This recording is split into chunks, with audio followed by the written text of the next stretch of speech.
istihbaratçıların, yani istihbaratçıların dediğim zaman yaratıkların istihbaratı. Yani cinleri biliyorsunuz, bu bir açık yani. Herkes kullanıyor. İstihbaratta kullanıyorlar cinleri.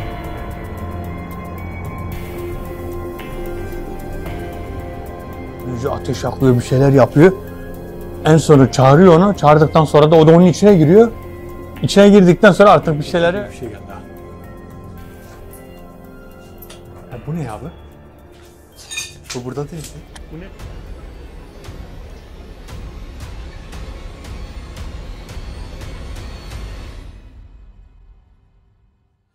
Arkadaşlar herkese merhaba. Yeni bir videoyla beraberiz arkadaşlar. Bugünkü videomuzda istihbaratların olan kitabından bir davet yapacağız. İstihbaratçıların, yani istihbaratçıların dediğim zaman yaratıkların istihbaratı. Yani cinleri biliyorsunuz, bu bir açık yani. Herkes kullanıyor. İstihbaratta kullanıyorlar cinleri. En basiti şöyle abi. Basit bir falcı bile istihbarat alanında, kendi alanında istihbarat yapıyor. Yani her şeyi de böyle ne bileyim, istihbarat dediğimiz zaman bizim aklımıza ne geliyor? Askeri, işte polisi. Aslında öyle değil. Mesela istihbarat dediğim Eşref abi de istihbari bir şekilde cini kullanabilir. Eğer okursa, davetini açarsa, mesela bugün bana kim gelecek? Bugün nereden gelecekler? Bugün ne yapacaklar? Gelen kişinin niyeti nedir? İşte bir şey çalındı, onu bulmak. Ondan sonra ne bileyim, gömülen bir şey var. Bir şey gömüldü, yerini kaybettiler, onu bulmak. Bunların istihbaratını yapan bir tane yaratığın daveti olacak. Bu davette de abi bir dediğim o istihbari cinlerin olduğu kitaptan ortadan bir yer seçtim. Çünkü şöyle, biz başlardakilerini çoğunu yaptık. Ortaları yaptım ki dedim hani değişik bir tane gelsin. Farklı bir yaratık gelsin. Bir de bizim sorabileceğimiz şeyler. Nasıl bir istihbarat yapacak onu da bilmiyorum. Mesela günlük olan şeylerden mi? Yoksa devletler arası bir şey mi? Yoksa bilmiyoruz. Geldiği zaman onunla konuşarak çözeceğiz. Çünkü fazla bir açıklama bu eski kitaplarda olmuyor. Sen ne yaptın? Açtın. Rastgele. Açtım kitabı. İstihbari cinlerin şeyini. Bunu zaten kendim de not alıyorum hepsini. Tamam. Davetleri var. Bu davetlerin içinden bir tanesini seçeceğiz. Tamam. 10 numara olmuş. Çok iyi. Çok Şimdi güzel. bunu çağıracağız. Geldikten sonra nereden geldiğini soracağız. Kaç senedir yaşıyor? Yaşını mecbur soruyoruz. Çünkü şöyle bazen diyorlar ya, yaşı bizi ilgilendirmez. Kaç yaşında doğrusu olsun. Öyle bir şey yok. Çünkü şöyle yaşlı olduğu zaman tecrübeli oluyor. Daha çok şey biliyor. Daha çok bilgiye sahip oluyor. Tabii ki. O yüzden çağıracağız. Ondan sonra ismini, yaşını, nereden geldiğini bunları soracağız. Ve bize yarayacak bir şey varsa onları soracağız. Belki de yaramayacak biridir. Davet bir şey yapmadan göndereceğiz. Ya, o gelmeden belli olmaz mı? Abi şu da var. Şimdi mesela gelenin nasıl bir branşı oluyor mesela, biz hemen burada anlıyoruz. Ben hemen anlıyorum. Ben bir iki kelime konuşunca Eşref abi de anlıyor. Gelenin nasıl bir karakterde olduğunu. O yüzden hem böyle diyorsunuz ya, bazen diyorlar acaba soru sormayı mı bilmiyorsunuz, ya da şöyle söyleyeyim. Doktor gelse doktora ne sorursun? Sağlıkla ilgili bir şeyler sorursun. Geçen mezarlık bekçisi geldi. Mezarlık bekçisine ne soracaksın? Hani mezarım ben işte kaç tane Romalı öldü? Kaya mezarlarının sayısı kaç? Bunlar bizi ilgilendirmez. Evet. O yüzden şey yapıyorsun böyle. Hani duruyorsun ki acaba diyorsun ne sorayım? Asıl sormamız lazım. O mezarlık kayaları hiltiyle mi deliyorsunuz yoksa neyle kırıyorlar? Onu neyle yaptılar? Ona sen şimdi demen gibi ne soracaksın? Ne soracaksın? Yani şöyle verimli bir şey olsun sorduğumuz. Tamam, her şeyi sorabilirsin. Abi şimdi bu gelsin. Bu istihbari olduğu için buna sorulacak şeyler mesela var işte. Bunu tartmak için sorulan sorular var bazen. Mesela şöyle tartacağım. Nasıl tartacağım? Karşımdakini. Bilgili mi değil mi? İşte bize karşı tutumu nasıl, konuşması nasıl? Müslüman olmadığı kesin zaten. O zaten enerjisizle bile bunu zaten bize belli ediyor. Belli ediyor. Abi bu istihbari olanların çoğu nasıl biliyor musun? Bu şeyde Moğollarda hani şey yapıyor, şamanizmlerde çağırıyorlar ya. Onun gibi ritüellerle çağrılıyorlar yani çoğusu. O davetlerin arasında bir tane şey vardı, büyücü. Bu büyücünün bir sefer ben filmde gördüm, canlandırmasını yapmışlardı. Büyücü ateş yakıyor, bir şeyler yapıyor. En sonu çağırıyor onu. Çağırdıktan sonra da o da onun içine giriyor. İçine girdikten sonra artık bir şeylere çarpılıyor, düşüyor. Kalktıktan sonra işte gidiyor, ne sormuşlarsa öğreniyor. Diyor ki ben çağırdım, öğrendim diyor. Böyle bir durumlar da vardı. Bu gelen de bilmiyorum. Bu hani saldırıyorlar ya bize. O yüzden saldırıyorlar. Tabii ki. Diyor ki ben şimdi beni çağıranın içine gireceğim diyor. Onu böyle bir delirteceğim diyor. Ondan sonra. Ama bu istihbaratçılar için geçerli. İstihbaratçılar için tabii büyücüler istihbaratçısını çağırıyorlarsa onlara da aynı şekilde oluyor. Şimdi davetimizi yapalım. Bakalım kim gelecek değil mi? Bir konuşmaya çalışalım. Acaba gelecek mi gelmeyecek mi onu da bilmiyoruz. Kitaplar eski çünkü. %99'u geliyor. Hepsi geliyor. Hepsi geliyor. Ama birkaç tane gelmedi, hatırlıyor musun? Birkaç tane Başkası geldi, gelmedi. Hatta biz şöyle yaptık. Ben bazen böyle şüphelendiğim davetler olduğu zaman 2 tanesine çalışıyorum. Diyorum ki bu çok eski, bu gelmeyebilir. Yanımda bir tane davete daha çalışıyorum. Biz buraya geliyoruz, Eşref abi diyor ya bazen, işte sabah namazına diyor az kaldı diyor. O sıra ne oluyor biliyor musun? Biz ondan önce bir video daha çekmiş oluyoruz. Gelmemiş oluyor, beklemiş oluyoruz. O zaman o videoyu da siliyoruz. Ama ne kadar yoruluyoruz değil mi? Ulan sen ne diyorsun ya? Ha, Yorulma. o videoyu siliyoruz, sonra ikinci abi diyorum bu gelmeyecek, öbürüne başlayalım diyor. Daveti kapatıyorum, sonra öbürüne başlıyoruz. Bu arada kameranın şarjı bitiyor, powerbank'ı takıyoruz. Yani çektiğimiz sıkıntı biraz büyük. Hangi birini anlatacaksın ki Ömer? Aynen. Anlatacağımız Hangi çok birini şey var da anlatacaksın? işte anlatmıyoruz. Hadi bismillahirrahmanirrahim. Başlayalım. Bismillahirrahmanirrahim. La yedru ma ismihi şeyin fil ardı ve semai ve huve semi'l. Bismillahirrahmanirrahim. La yedru ma ismihi şeyin fil ardı ve semai ve huve semi'l. Bismillahirrahmanirrahim. La yedru ma ismihi şeyin fil ardı ve semai ve huve semi'l. Arkadaşlar koruma duasıdır. Koruma duasını sabah 3 defa, akşam 3 defa okuyun. Sizi kazadan, beladan, kötülüklerden, nazardan ve büyüden Allah Zülcelal sizi korur. Allah'ın ismini andığınız her zaman Rabbim sizi korur. Şöyle eve girdiniz, içeriye girdiniz. Bismillah deyin. Bismillahirrahmanirrahim. Akşamları sıcak su dökeceksiniz. Nereye olursa olsun, lavabonun içine bile dökeceksiniz. Besmele çekmeden sakın dökmeyin bakın. Sıcak su tehlikelidir. Kesinlikle. Sıcak su kesinlikle tehlikelidir.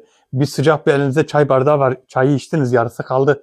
Bir yerdesiniz, gideceksiniz mesela. Balkondan döküyorlar ya. Allah korusun. Çok tehlikeli ha. Allah korusun. Her an musallata uğrama sebebi olabilir yani. Sıcak sulara dikkat dökme ya. Götür lavaboya dök. Besmele çek ama. Allah korusun. Sigara falan atıyorlar, olur mu? Sigarada sıkıntı olmaz. Sigara. O değil. Ama su Sıcak su gibi.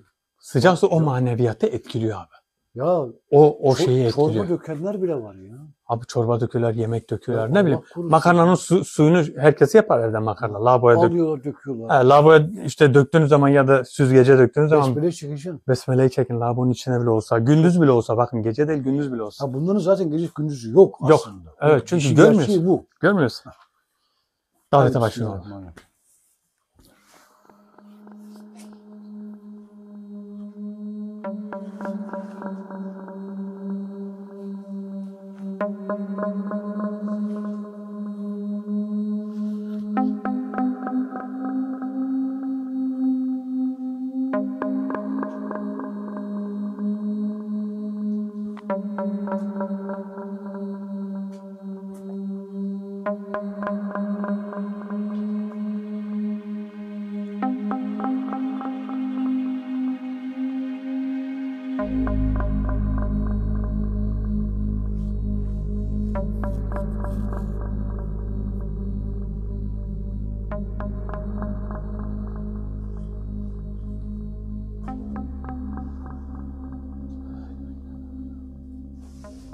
Abi davet açık. Hadi bismillahirrahmanirrahim. Şu an davet açık ama Hayırlara vesile olsun. evet hayırlara vesile olsun.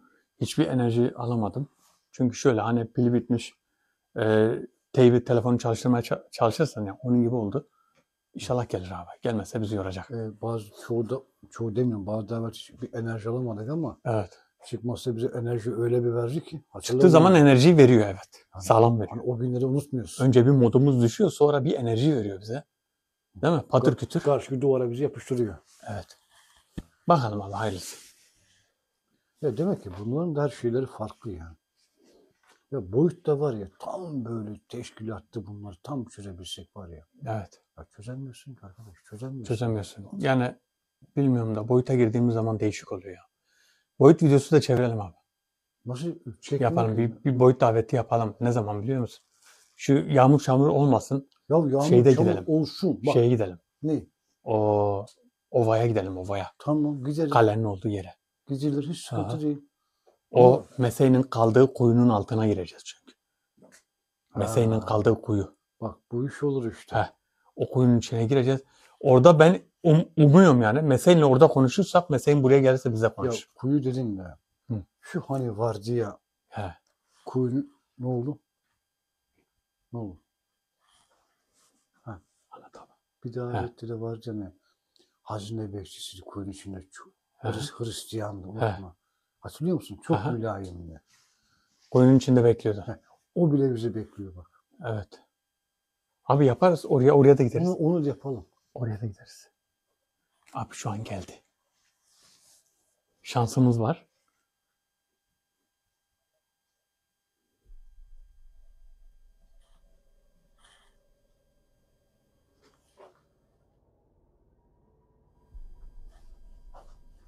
sanki var ya değil mi? Yukarıda sanki fare geziyor.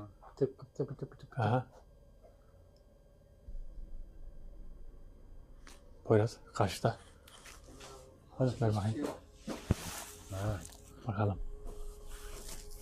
Şu an kısayım da. Bazen şimdi burada bekliyoruz ya karşıdan ben diyorum öbür tarafa çaydan. Buraya geldiğini hissediyorum ama. Buraya geldiğini hissettiğim için diyorum karşı tarafa geçelim. Onu biliyorum canım. Bilmeyenler var abi. O yüzden söyledim. Ama Sen yani. biliyorsun abi. Orada devamlı aklımıza gelmiyor ki. Evet.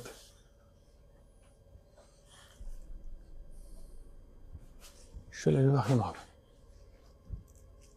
Ya Rabbi. Ulan Belki- şu odada bir kere çıksın var ya. Belki de oradan da çıkar. Bir kere.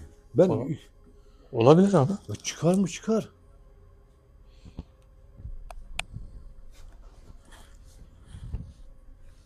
Ama belli olmaz ha. Bir kere Poyraz bir kere mutfakta çıktı değil mi? Hatırlıyorsun Ömer? İşte abi 2 sefer çıktı. Mutfakta sefer iki mi? sefer mi ne Yok, çıktı bir ya? sefer çıktı. Yok yok bayağı çıktı mutfakta abi. Acaba? Aha. Bir sefer ama da. Evet. Ben 2 sefer hatırlıyorum da. Olabilir.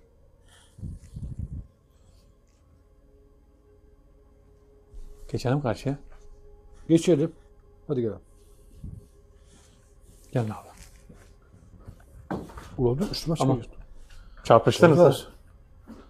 Geçin abi.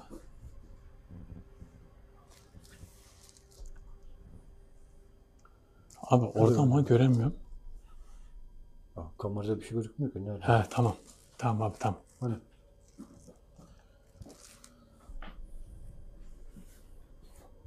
Oo istihbaratçıya bak. Heybete bak. Esselamu Aleyküm ve Rahmetullah. Ben Müslüman değilim. Yani ne var sen de aleyküm selam desen. Neyse sen de haklısın. Davetin sahibi sen misin? Biz birini çağırdık da. Davetin sahibi benim. Yaşadığım için davete gelebildim. Buraya nereden geldin? Ben buraya Hisma'dan geldim. Peki ismin nedir? İsmim Şetra. Şimdi ben davete haberci birini çağırdım. Sen o musun? Evet, ben haberciyim. Siz ne şekilde söylersiniz bilmiyorum ama ben haber getirir, haber götürürüm. Peki kaç yaşındasın? 2632 yaşındayım. Evet abi. Şu an 2. evredeyim. Buralara çok eskiden gelmiştim. Seni en son kim davet etti? Beni uzun yıllar önce davet edenler artık davet etmiyor. Ben daha önce yaşamış alimlerin ders verdiği yerlerde kendimi geliştirmek için onlarla eğitim gördüm. Bunlar İslam alimleri çok iyi oldukları için bize bir fırsat verirdi. Müslüman olmamız için. Nerede gördünüz bu dersleri? Burada. Burada derken nerede? Burada mı? Bu odada mı? Hayır. Hisma'da değil. Bu topraklarda. Türkiye'de diyor değil mi abi? Bizim buraya ülkeyi kastediyor. Ülkeyi kastediyorsun değil mi? Evet, o zaman Osmanlı döneminde verilen çoğu bilgiyi ve dersleri almışımdır. Şimdi senin yaptığın habercilik ne üzerine peki? İstihbarat amaçlı mı? Buna nasıl isim koyarsan koy, ben her istediğini getirip götürebilirim. Her söylediğini de yapabilirim. Allah Allah. Abi her şeyi söyleyecekmiş. Tabii biz de her şeyi burada sormayacağız. Her şeyi sormak olmaz. Yok. Hisma'dan gelmiş. Abi Hisma çöl değil miydi? Sen hatırlıyor musun? Bir kitap okuduk. Bak çöl. Hisma. Neredeydi bu ya? Hisma neredeydi? Sanki Suriye'de miydi? Ürdün'de miydi? Arap. Bir Orta Doğu'da bir ülkede. Orta Doğu'da Arabistan'da mıydı? Arabistan'da Sen mı? Arabistan sanki olabilir. Bakarız telefona ya. Doğru söyle. Telefonu yazmaz mı? Yazar. Arabistan olabilir. Ama Irak'ta da olabilirdi. Irak'ta zannetmiyorum. Orta Doğu'da bir yerdeydi bu. He, Hisma'dan geldi. O zaman Hisma'dan geldiyse çölden mi gelmiş? Orası Şimdi çöl. Orta Doğu'sa Eğer çöl ismi değil mi? Çöl ismiydi Hisma. Hatırlıyor çöl musun? ismi ya, çöl ismi. Çöl ismi değil mi? Çöl ismi. Peki bu topraklar dediği zaman He. acaba Bu topraklar buraya diyor. ama tamam da Osmanlı İmparatorluğu'nun döneminde diyor. Abi bence Osmanlı İmparatorluğu dediği değil de ülke olarak diyor. Oradan buraya Hayır. geldi ya. Osmanlı İmparatorluğu zamanında da hani ders alıyormuş ya bu hani uzakta. Aha. Peki oralar onun Osmanlı İmparatorluğu topraklarıydı. O zaman orada da ders alıyordu. Ama Osmanlı çölde değildi. Şu an o çölde. Doğru, Osmanlı topraklarıydı. Osmanlı topraklarıydı. Evet. Orada onu bir Hatta o bir zaman daha geldim aydınlat onu. Kabe'yi biz koruyorduk. Osmanlı koruyordu. Evet. Kesin bir soralım. Bir aydınlat onu. Burada diyor uzun zamandır gelmemiştim. En son geldiğim zaman tamam şimdi anladım. Heh. En son geldiği zaman burada eğitim görüyormuş. Görüyormuş. Yani eğitim gördüğü de alimler bunu eğitmiyormuş ha. Yanlış Kendi- anlamayın. Kendisi gizli gizli. Kendi gizli gizli mesela derse katılanlar için. Mesela şöyle. Bu gelen Şetra mıydı bunun adı? Şetra dedi. Öyle bir şey değil. Şetra dedi. Şetra burada bir ders veriliyor. İşte Eşref abi öğretmen. Çocuklara bir şey öğretiyor. Şetra da böyle yapıyor bak. Şetra böyle geliyor. Ardından Geliyor bakıyor dinliyor. şuradan dinliyor. Bizim çocuklar uyurken o hepsini anlıyor. Hepsini anlıyor. Evet. Baksana ya. Ama bu topraklar işte Bu topraklarda. geldiği yerde Osmanlı dönemindeyken Abi o zaman çoğu tarihi bilgiyi bilir bu. bilir de ulan yaşı da gençmiş ya. Gençmiş. 2632. 2642 42 mi dedi? 32 mi dedi? Öyle bir şey dedi. Bak, Poyraz. Hatırlamıyorum abi.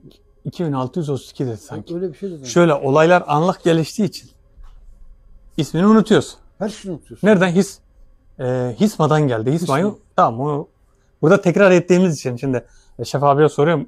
Israrla 2 sefer üst üste soruyorum. Onu da sonra unutmuyoruz. Hisma'dan geldim dedi.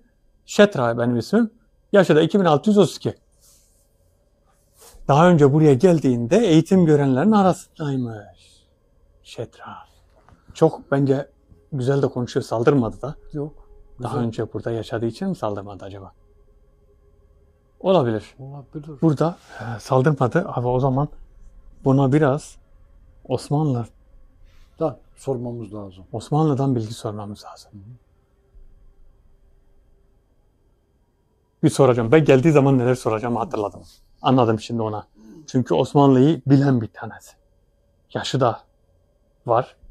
Osmanlı'yı bilen bir yaratık. Bakalım neler söyleyecek. Bakalım bizim bilmediğimiz neler var.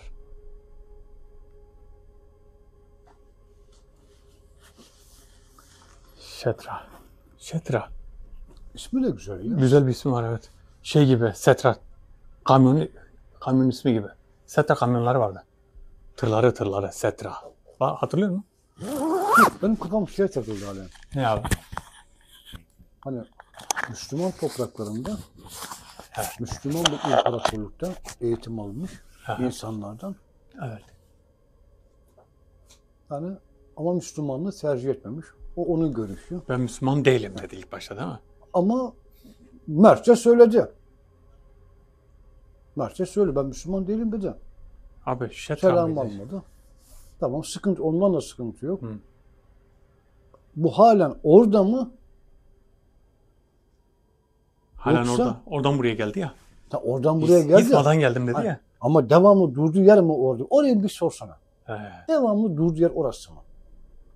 tamam Belki soralım. boyuna şey mi yapıyor? Dolaşıyor mu? Ne Tamam. yapıyor? Şimdi geldiğimde önce onu sorayım. Poyraz, Ama Abi. bunlar kendi ismini mi söylüyor? bunlar Bunların ismi Kendi kendi, ismi. ismi mi yoksa? kendi ismini söylüyor da Biz bunları Şetra mıydı ya ismi? Şit mi miydi? Neydi ismi? Şetra'ydı değil mi? Şetra diye biliyorum ben. Bilmiyoruz. Eğer yanlışımız varsa da zaten videonun başında kendi söyledi. Artık tamam. Ha, tamam, daha ismini sor. Bize ismini ben Ha, geçtim ben artık. İsmini bir daha söylemiyorum. Şöyle ismi bazen lazım oluyor. Lazım olduğu zaman neyse hani tehlike yapacağı zaman lazım oluyor. O sırada da Hüddam'dan öğreniyorum ben. Hiç gerek yok. Onu şey yapma. Evet.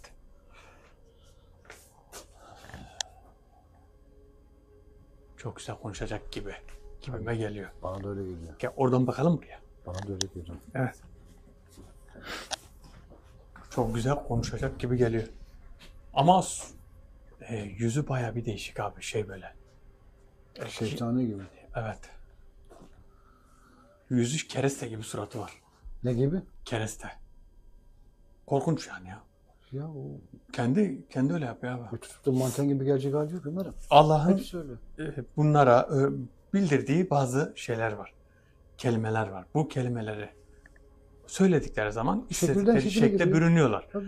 Bu bürünme de o şekilde oluyor. Yani o kelimeyi bize söylese, biz söylesek bürünmeyiz. Çünkü onların yapısı bu şekilde. Hani bunlar bir duman, şunu düşünün.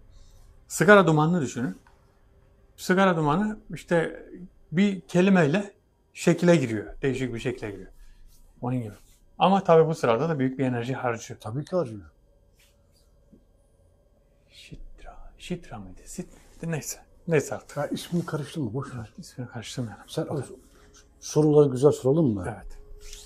O burada şu an abi. Bizi görüyor, bizi duyuyor. Eğer ki buralardaysan biz sana güzel sorular soracağız. Sen de bize cevap vereceksin. Bakalım ne olacak?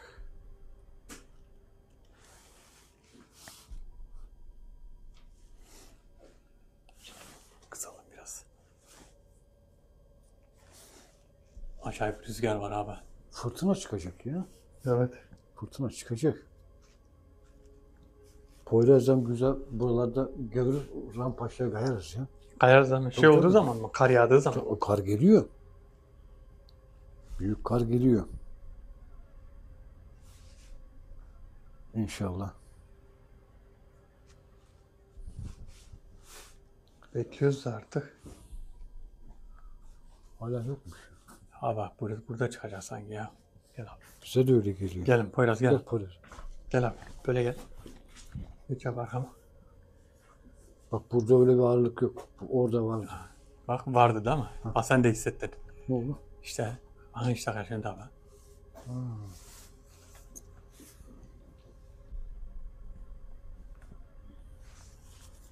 Biz senin hakkında biraz konuştuk ama sen de bizi duydun. Hani senin hakkında kötü bir şey konuşmuyoruz. Ha, bunu bilmiş ol. Yani yanlış bir şey konuşmuyorsun.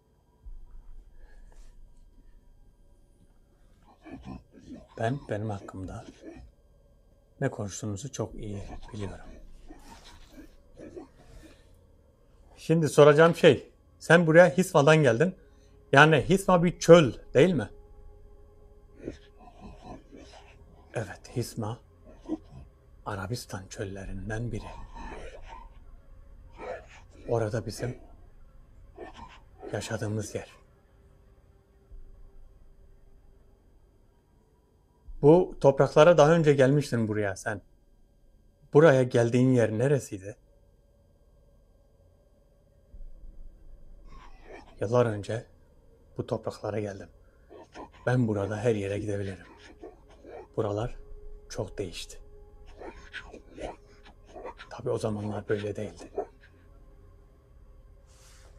O zamanlar böyle değildi. Sana Osmanlı'dan sorular sormak istiyorum. Bizim ecdadımız Osmanlı. Senin yaşadığın dönem Osmanlı dönemine denk geliyor. Doğru mu? Evet. O zamanki topluluk sanki ortadan kaybolmuş gibi. Şimdiki topluluk ise çok farklı. O zamanki yaşayanlar şimdikilerden çok daha farklı. Buna benim aklım ermiyor. Bir kavim bu şekilde nasıl değişir? Biz kendi aramızda konuştuğumuz zaman bunu müzakere ederiz. İnsanoğlunun işlerine akıl fikir ermez. Onlar çok nankördür. Sen bize nankör mü diyorsun? Siz nankör değil misiniz? Siz de nankörsünüz. Bir insanda nefis varsa veya bir yaratıkta bir nefis varsa o yaratık nankör olur. Bunu şahsi olarak algılama. Nankörlük dediğim sadece insanlar için değil. Bizde de nankörlük var. Evet ama sizde nankörlük var. Siz bir kere Müslüman değilsiniz. Siz İslamiyet'i seçmediniz. Siz nasıl yanacağınızı biliyorsunuz değil mi? Kaybol. Abi konuştum ama biraz. Şuna bak nankörsünüz falan. Tamam haklı da o kadar da değil yani. Yok Ömer'im. Doğru söylüyor değil mi? Çok güzel söyledi be. Sizden Çok güzel söyledi. Bak ne diyor? O topluluk nerede? O topluluk sanki diyor ortadan kaybolmuş. Ne demek istiyor? Çok üzüldüm öyle deyince var ya. O zaman edep, adap nerede? Çok doğru söylüyor. Abi o zamanki edep adap yok. Hiç. O zamanki yaşayan insanların fesli insanlar, kapalı kişiler. O zaman kültür nerede Ömer?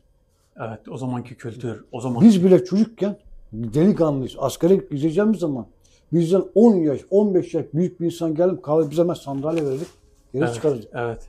Şimdi gidiyoruz kahveye de çocuk 15'ine ayak üzerine atmış. Abi, ayağını bile indirmiyor. Büyüklük kalmadı. Kalmadı, bitti. Küçüklük zaten hiç yok. Küçüklük yok. Bakın 3-5 yaş büyükse saygı gösterirdi ya. Biz öyle büyüdük abi. Ben Nerede küçükken şimdi? benden böyle biraz büyük olduğunu anlıyordum. Saygı gösteriyordum bana ya. Demek ki Osmanlı zamanındaki edep, adap Hı hı. bu devirden Yok. vallahi belki 10 kat daha üstünmüş demek. Şu var abi. Şimdi bana dedi ya nankörsünüz. Sen Ya, şeye tabii ben- sen şahsi olarak Ben şey şahsi yaptın. olarak değil. Ben aslında utandım. Niye biliyor musun? Bu yaratığın bunu söylemesinden kendimi de yere düşürmedim. Kendimi dedim de insanlığı da yere düşürmek istedim. Çünkü insanoğlu onlardan üstündür. Nankör de olsa nefsi var. Ama doğru söylüyor. Tabii, Doğru tabii, söylüyorsa bir şey söylüyor. diyemiyorsun. Şöyle nankörsünüz diyor. Evet tam siz de nankörsünüz ama. Ama o da nankörlüğünü kabul ediyor bak. Evet. Bizde de var. Ediyor bizde de var diyor. Bizde de var. Baksana ya abi. Nerede? O topluluk diyor yok diyor. Sanki kaybolmuş diyor. Buna çok şaşırdım diyor. O topluluk dediği Osmanlı işte. Osmanlı topluluğu. Bereketli topluluk. Osmanlı topluluğu. Osmanlı zamanında bereket vardı ya. Şöyle. Bazen diyorlar. Abi şeriatın gelmesini mesela isterim ya. Niye biliyor musun? Bak kim istemez? Abi. Ya herkes istediği gibi yaşamaya başladı ya. Kafasına buyruk. O onu gidiyor vuruyor. O onu gidiyor vuruyor. hakkını yiyor. O yine ona bir şey yapıyor. Hırsız. Yatak odasına giriyor ya. Yatak odasına giriyor. Adam yatıyor yastığının altından parasını alıyor. Telefonunu çalıyor. Şeriat olsa ne olur? Hırsız girir mi oraya? Girmez. Niye? Kolunu kesecekler. Yani bu. Kısas. İdam. Ömer'im. Bilmiyorum bazı yerler için de lazım. Bazı benim şimdi konuştuklarım bazı şey anlayacak hani. Ben isterim abi. Diyor ki yani çok affedersiniz namussuz değilsen, katil değilsen, hırsız değilsen şeriatı istersin. Ömer'im. Şimdi bakıyorsun şeriatta yöneten ülkeler var. Doğru mu? Doğru. Evet. Onlar şeriatta yönetilmiyor. Evet. Onlar devlet adamların şeriat üzerinden siyasetiyle yönetiliyor. Adam istediğini atıyor, asıyor, istediğini kesiyor. Abi İran'da, bak, İran mıydı? Hangi ülkede unuttum. Vallahi billahi. 4 tane adam bir kadına eziyet çektiriyorlar. Hani dilim söylemiyor. evet. Vallahi de billahi de o kadar idam oluyor. 4 tane adam serbest. Bu buna şeriat kanunu. Abi şöyle, eğer şeriat yaşansa sadece Türkiye'de. Osmanlı'da yaşanmış bak. Bak, gerçek yaşam. Onun dışındaki ülkeleri Yaşanmamış. şeriatı hiç şeriatla Sıfır. yönetiliyoruz demeseler. Kendi çıkarlarına göre şeriat Tabii demez. ki. Gerçi şöyle bir şey var şimdi. Nasıl kontrol edeceksin? İnsanoğlu çoğalmış. Adam diyor ki yatak odasında görürsen öldür. Mesela böyle bir şey çıktı. Ya da çıktı dersen. Tutar gider düşmanını getirir yatak odasında ölür. O yüzden yani olmuyor böyle şey. Şöyle bir şey izledim ben. Ömer. Var mı? Gerçi bunu da söyleyeyim ama söyleyeyim. Ne abi? Amerika'da bir insan bir insanın bahçesine giriyor, evin bahçesine. Vurabiliyor. Vur emri varmış. Var. Buyur. Var abi. Bizde öte git dediği zaman suçlusun. Orada bireysel şey var, silahlanma var. Geldiği zaman şöyle çünkü. Hani polis gelene kadar sen kendini koru. Vur diyor hani bahçene girdiyse. Hani filmlerde diyor ya bahçemden çık dedi yoksa vururum. Bizde Vurma de, yetkisi var çünkü. bizde de evin içine hırsız giriyor, gene vuramıyorsun. Vuramıyorsun. Yatak odasına gelecek. Ya benim zavallı polisim. Ya yazık. Zavallı polisim adamın elinde silah görüyor bir şey yapamıyor. Niye? Yapamıyor. Açığa alınacak. Gidecek. Mesleğe gidecek. Ya ver şöyle bir emir olsa. Polis, asker hiçbir şey yapamıyor ya. Böyle bir şey var mı ya? Çekeceksin vuracaksın ya. Adam polise sıkıyor. Polis çekip sıkamıyor. Sıkamıyorsun. Yasak. Niye? Diyor ki ben yaralanırım ama diyor hani vurmayayım. Ya böyle bir şey var. Polisimiz bile hani yetki verilsin ya. Vallahi verilsin. Biz çocukken biz kavga ederdik de çocuk derdi ki bizim arkadaşımıza küçüğüz. Yarın diyordu seni öğretmenime söyleyeceğim diyordu. Biz okula Korkardık. korkumuza vallahi gidemiyorduk. Korkardık. Ha. Dayak yiyeceğiz diye. Aynen öyle. Şimdiki çocuklara bakıyorum. Öğretmen hiç tınlama bile tınlama. Öğretmen umurlarında değil abi. Allah sonumuzu hayretsin Öğret- bilmiyorum. İş durum kötüye gidiyor abi. Burada bak öğretmene soruyorum ya hocam niye böyle yapıyorsun da? Abi diyor en ufak bir şikayet olduğu zaman diyor benim diyor görevli olurum ben diyor.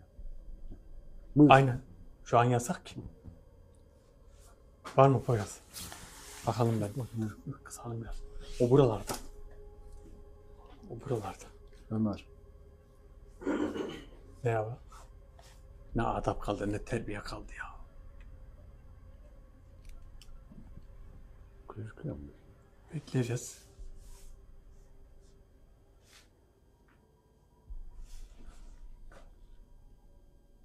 Abi şuraya bir bakalım ya. Buraya sanki az önce tilki gibi bir şey geldi ha. Ya bu ne ya abi?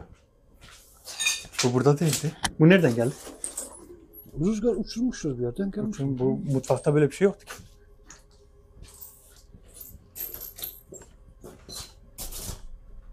Koy kenara gitsin ya. Yok bize lazım oluyor da o yüzden. Burada ağırlık mağırlık yok. Evet. Çıksın da bir konuşalım. Geçeyim mi?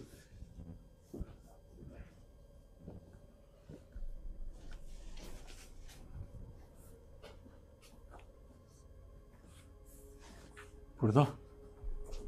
Burada.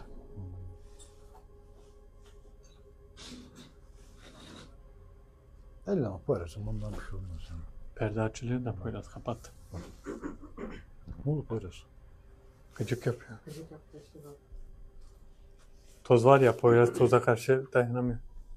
Şurup murup var onun ya.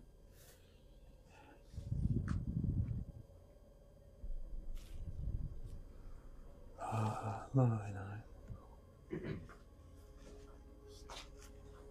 Ömer. Geçen hafta. Haybiye geldik. Burada. Buraya boşuna geldik abi. Sen niye geldin ki? Burada. Geldin. Geçen. Ben gelmem sen gönderdin. Evet. Ha gelmiş. Çıktın ha. Evet. Geldin zaten. Gel yavrum arkama geç.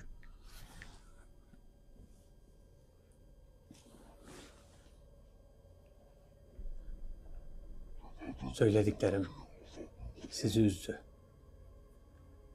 Bunun farkındayım. Ama ben doğruyu söyledim.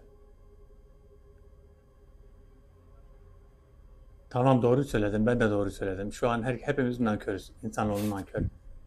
Sizinkiler de nankör. İslamiyet'i seçenler ya da dinini güzel bir şekilde yaşayanlar, onlar istisna. Nankörlük yapmayan da var. Yani herkesi de içine koymak da olmaz. Sizde de sadece Müslümanlar. Gerisine çöpe at gitsin. Bizimle bu şekilde neden konuşuyorsun? Çünkü İslamiyet'i seçmeyen her canlı, yani insan veya sizlerden kim olursa olsun yanlış yoldalar. Bu bir gerçek. Sonsuz bir azap içinde olunacak. Yalan mı? Sen kendin söyledin. Buradaki topluluk gitmiş. Nereye gitti? Sanki ortadan kayboldu. Sen bile sevmişsin o topluluğu, değil mi? Buradaki topluluk yaşantısı ile bir mükemmelliyet içindeydi. Hayran kalmamak elde değil. Tamam, işte ben de ondan bahsediyorum. Bu mükemmelliyet nereden geliyor biliyor musun? İslam'dan geliyor. Yani İslam üzerine yaşanmış bir topluluk mükemmeldir. Yanlışım varsa sen de söyle. Bir şey söyleyemiyorsun değil mi? Ta Hisma'dan buraya geldin. Sana bu gücü veren Allah. Allah Zülcelal'dır. Bu gücü verene neden nankörlük yapıyorsunuz? İstediğin yerde çıkıyorsun. Saniyelik. Her şekle bürünüyorsunuz. Sizin için zor bir şey yok. Tamam, siz de imtihana tabisiniz. Nefis var ama bunu bilin. Allah'a karşı nankör olmayın.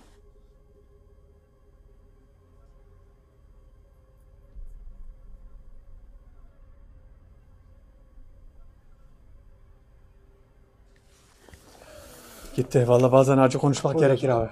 Var Poyraz reklamları var. Al Poyraz, al Poyraz. Bak, kendi de diyor burada bir topluluk vardı. Biz bile hayran kaldık ama sen buradaki topluluk vardı. Seviyordun. Kendin de onlar gibi ol, değil mi? Çok mu üstüne gittim ben? Ömer. Yani çok üstüne gittin derken bayağı bir üstüne gittin. Evet. Hiç bak ağzımı da açmadım. Çünkü tamam. Şu dünyada 2 milyar Müslüman var. Belki bu 2 milyar Müslüman için belki 10 bin tanesi cennete girecek, biliyor musun? Aynen.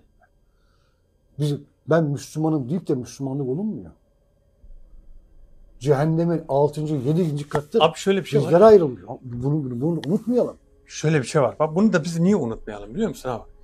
İman etmiş kim olursa olsun er veya geç cennete girecek. Gidecek. Ama iman etmemiş ömür boyunca. Peki. Bak, sonsuz bir cehennemin içinde kalacak. Şunun da bak duraklara cevap veremedi. Şunu sor. Cevap verecekti, işine gelmedi. Şunu sor. Aha. Madem bu toplulukta yaşadın, hiç mi Müslümanlar düşünmedin? Bak onu sorma. Sor onu. Soralım bakalım. Bir sor. Müslümanlar Acaba ne gördün de sen sempatisi var. var. Sizin aleminizde de milyarlarca Müslüman var bunların aleminde. Var. Bir sor bakayım. Acaba bir şey mi gördü de bu? Başına bir olay mı geldi? Ne oldu da bu Müslüman olmadı? Ki bak hep İslam topraklarında büyümüş. Evet. Kendisi söylüyor bunu. Evet. Vallahi ne bileyim abi ya. Bu biraz şifreli konuş. Ölüm. Bak. Ölüm her an abi, her an. Ensemizde Ensemizde. abicim ya. Bir insan her an ölebilir. Ona göre yaşayacağız. Sabah kalktın ya, gözünü açtın, yatağından kalktın. La ilahe illallah Muhammeden Resulullah. Bunu ağzına koy. Bunu ağzına, o bile seni kurtarır var ya, o bile seni kurtarır. Herkes şöyle bütün abi bir günün diğer gününe uymayacak. Olmayacak. Aynı olmayacak. Bugün mesela 2 rekat fazla namaz kıldın. İşte bugün birine bir sadaka verdin. Bugün 2 sayfa Kur'an okudun. Ertesi gün 3 sayfa okudun. Böyle yaşamamız lazım. Ya abim şimdi öyle bir zamandayız ki Allah-u Teala'mız ne diyor? Şeytan ne diyor? Şeytan diyor ki Ömer sen bunu söylersin. Söylüyorsun. Bir vesvese veriyor. Ömer sen bunu yaparsın. Evet. Benim hakkımda gıybet için. Evet. Ama Allah-u Teala öbür tarafta ayetinden ne diyor? Karşındaki insanın asla gıybetini yapmaması için bize emrediyor. Ama şeytan bak aradaki farka bak. Ama işte biz ne yapıyoruz? İnsanoğlu %99 şeytana uyuyor. Abi ben uyarıyorum bazen. Diyorum ki bak konuşuyor hakkında. Diyorum ki hakkında konuşma. Gıybet oluyor. Konuşma. Diyor ben doğruyu söylüyorum. Doğruyu söylemiyorsun. Söylüyorsun. Doğruyu söylesen gıybettir. Doğruyu söylemesen iftiradır. Bu var abi. Bitti. Doğru da olsa söylemeyeceksin. Doğruyu söylesen gıybettir. Bak iyiliğini bile konuşma. O zaman da insan ağzını kapatsın. Neyse Allah affeder inşallah. Ama Rabbim cümlemizi affetsin. bu bizi duyuyor Ömer. Duyuyor bu. Bunun başına bir olay geçmiş abi. Başından bir olay geçmiş. Bunu İslam'a davet edeceğim. Güp diye Müslüman olursa var ya. Öbürü var ya benim hiç ummadığım Benim yaratır. aklımın ucundan bile geçmezdi. Ya. Gözler ateş gibi, surat kırmızı bir acayip. Bir baktım o da kelime-i şehadet, o da şehadet. Bir anda. Nereden Evet. nereye? Yani birden bir baktım Müslüman oldu. Belli olmaz abi. Onu bir ara bir daha davetini yapalım mı? Yapalım bakalım ne oldu değil mi? Nereye gitti? Ne yaptı? Ne Evet. etti? Şöyle ben şundan yanayım. Bazı arkadaşlar diyor ya çağırdığınızı hemen çağırmıyorsunuz işte unutuyorsun. Unutmuyorsun. Bir davetin ikinci daveti olması için biraz zaman Oo, geçmesi lazım. Uzun zaman. Yani anında da yapabilir. Mesela 2 gün, 3 gün üst üste gene aynı daveti yapabilirsin ama Ama randımanlı olmuyor. Var. mesela biraz zaman vermemiz lazım ki yormasın diye. Bizi yormasın. Orası var mı şey?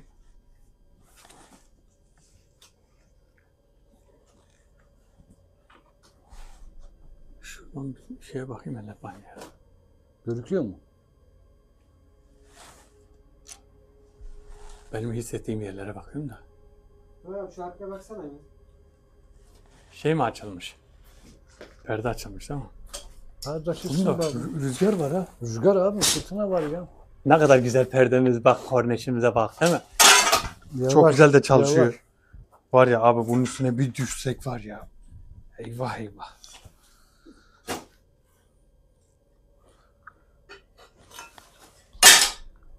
Sağlam olanı da ben kırıyorum. Yani iyi yapıyor. İyi yapıyorum değil mi? Ne işi var o aynanın burada? Yani. Tamam. Belki yarattıkları güzelliklerine bakıyorlardır. Olabilir. Tabii. Gelelim abi. Yap böyle. Benim dediğim bazı şeyler var. Ne onlar?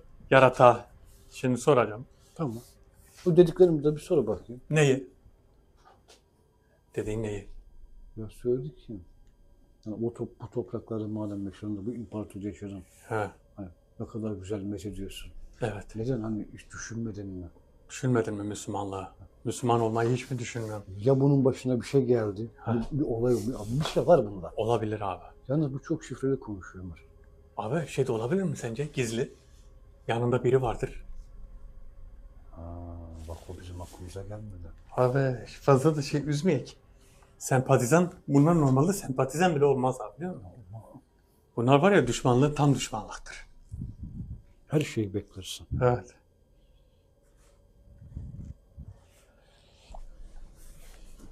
Hayırlısı abi. Bekleyecek bir şey yok. Aynen.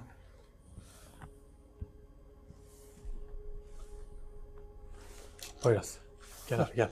Poyraz gelin abi. Gel. Geç abi. Geç Ömer. Merhaba. Hiç ağırlık hissetmedik ama. Evet. Allah Allah.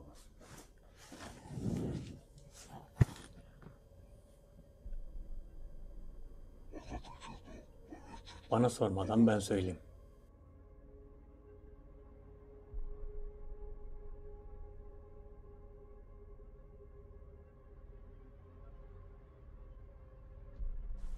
Ömer ne oldu ya? Ne bileyim abi anlamadım ki.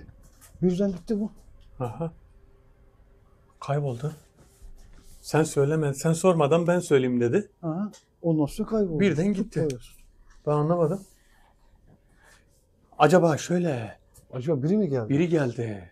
Aynen o. Aynen başka türlü niye gitsin ki? Niye gitsin? Konuşacaktı çünkü. Lan ilk defa başımıza böyle bir şey geldi. Ha? Poyraz. Abi Müslüman olabilir mi sence? Yani bu toprak, Bilemiyorsun. Çünkü ben de bilemiyorum. Her gelen de Müslüman olamaz bence Ömer abi. Ama konuşmaları şey ya, adamı şüphede bırakıyor. Şimdi buradaki Çelişkili konuşuyor diyor. Çelişkili, Şifreli buradaki konuşuyor. topluluk diyor, bir Müslüman topluluktan bahsediyor. Bunlar Müslümanları sevmez. Bu bir gerçek. Hep de bunlar onlardan ders almış. Sempati de beslemez. Var. Ve şöyle bir şey var. Ders almış Aha. alimlerden. Bir şeytani gelip alimden ders alır mı? Mümkünatı yok. Bu şey bunları çözerek o zaman ona göre konuşacağız. Eğer Müslümansa var ya, gözler niye ateş gibi? Bir de şu var abi. Gözler ateş gibi bir. Müslümansa, belki de Müslüman da, ben ona çok kötü konuştum. Biraz sert konuştum. Yani sert dediğim şöyle, biraz rencide ettim sanki. Bayağı bir rencide ettim canım ben. O Evet. kadar şey değil ya. Ya onun o hiç şey yapmaz onu. Çünkü böyle, o da bilir. Müslüman olduğunu bilsem onu, bu şekilde konuşmayacağımı bilir. Bilmez mi canım? Acaba ne oldu ya, biri mi geldi? Bekleyelim bakalım ya. Dur bakalım.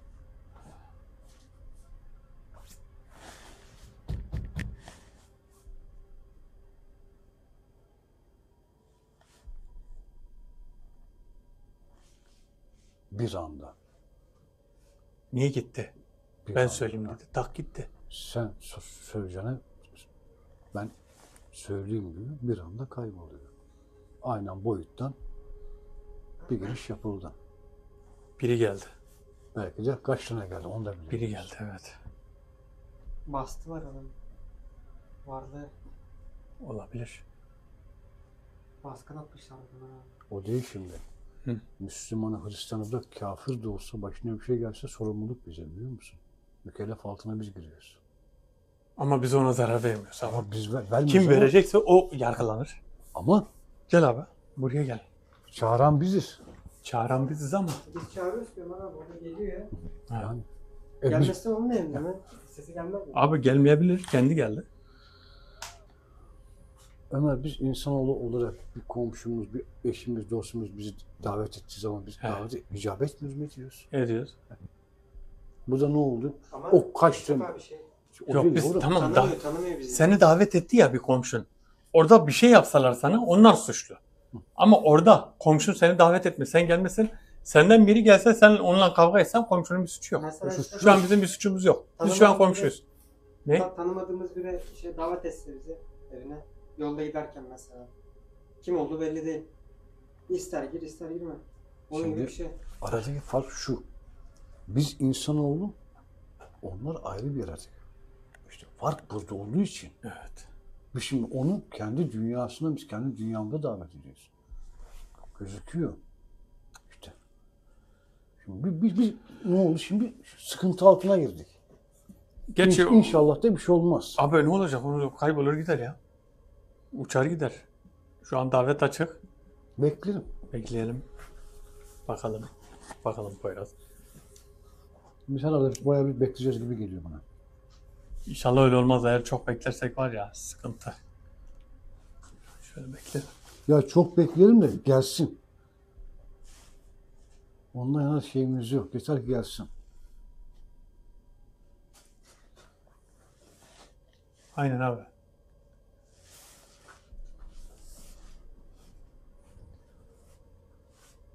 Eğer buralardaysan, sıkıntı halindeysen bize söyle. Konuş devamlı konuş da. Eğer burada bir sıkıntı halindeysen, eğer biz seni çağırdık, burada kalmak istemiyorsan onu da bize söyle. Seni rahatsız ediyorlarsa, seninle beraber başka biri gelmişse bize bildir ki biz de ona göre daveti kapatalım, seni gönderelim. Senin yanına biri mi geldi? Neden kayboldun? Her Senin şeyi yanına söyle. geleni de yok edebiliriz. Yani yok etme olabilir. Sana kimse zarar vermez. Geçelim abi.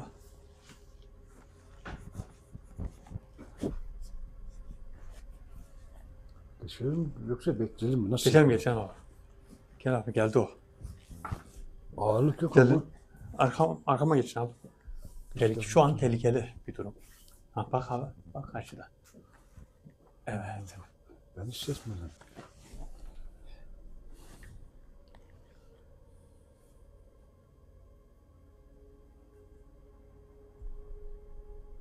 benim yanıma birinin geldiğini anlamanıza şaşırdım. Bunu nereden bildiniz? Benim yanıma geleni görmeden nasıl bildiniz? Senin yanına kim geldi? Yani sana zarar vermeye mi geldiler? Şu an davette ben olduğum için bana zarar veremezler. Davet kapandıktan sonra ben derhal yaşadığım yere giderim. Bu şekilde zarar görmem. Ama buradan kaybolmamın sebebi o gelendir. Tamam, sana zarar veremeyeceklerse birkaç şey daha soracağım. Ondan sonra tabii ki gidebilirsin.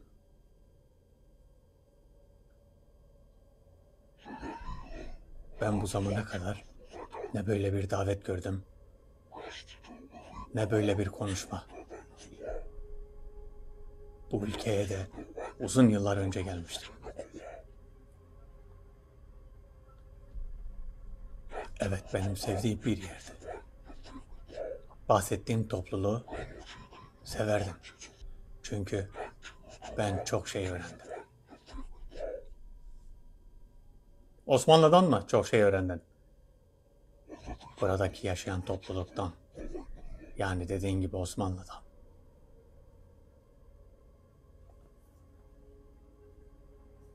Peki şu an nasıl? Şu anki durum nasıl? Beğeniyor musun şu anki durumu? Şimdi de eğitimler var. Şimdi de her şey çok önde.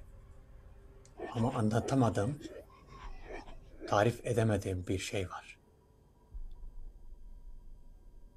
Senin tarif edemediğini ben anlıyorum. Çünkü biz de onu tarif edemiyoruz. Bir şey eksik ama ne, değil mi? Benim birçok Müslüman dostum var. Müslüman dostun mu? Yoksa sen de?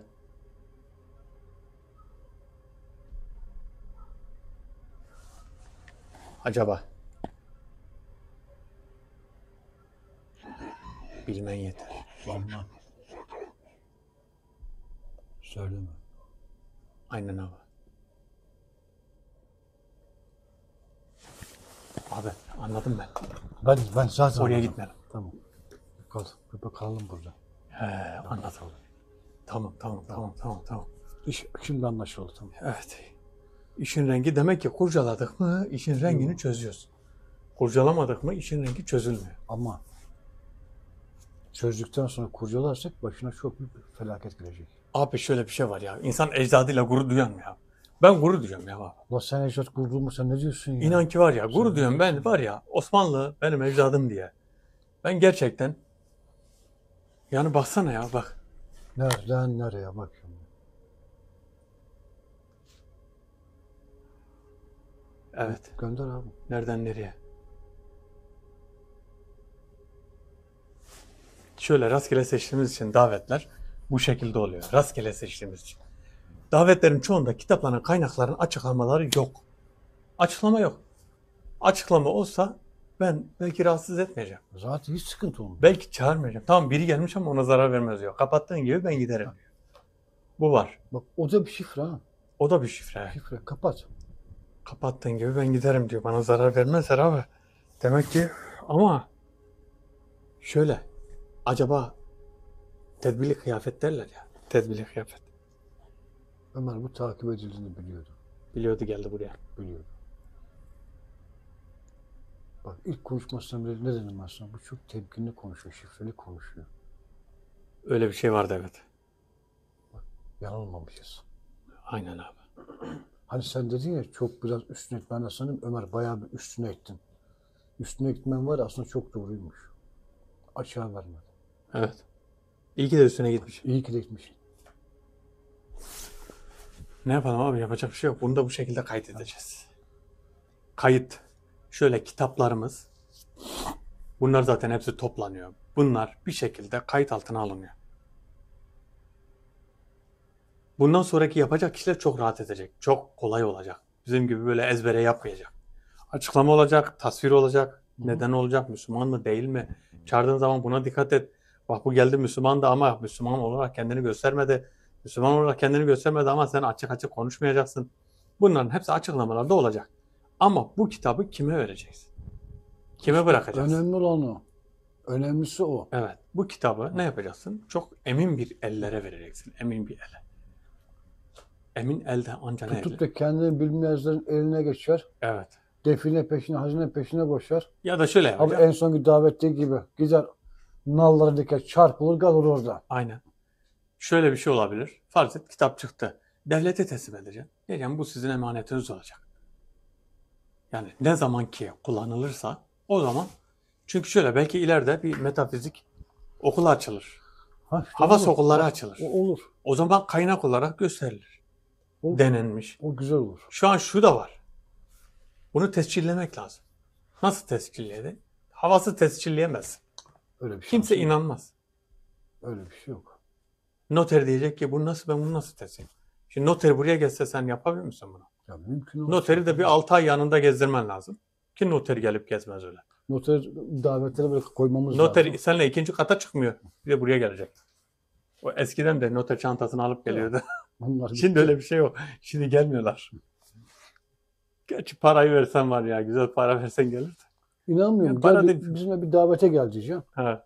O zaten yarattığı gördün mü? Zaten o iş şey yapma. O notere gerek yok. O kendisi o anı mühürü basar. Ne yaptığını bilmez o. Onu da yapar. Neyse abi davete kapatalım. Hadi Hadi. bismillahirrahmanirrahim. Arkadaşlar videomuzu beğenmeyi unutmayın. Herkes kendine çok iyi baksın. Allah'a emanet olun. Hoşçakalın. Herkese hayırlı geceler kardeşim. Hayırlı geceler. Hadi bismillah.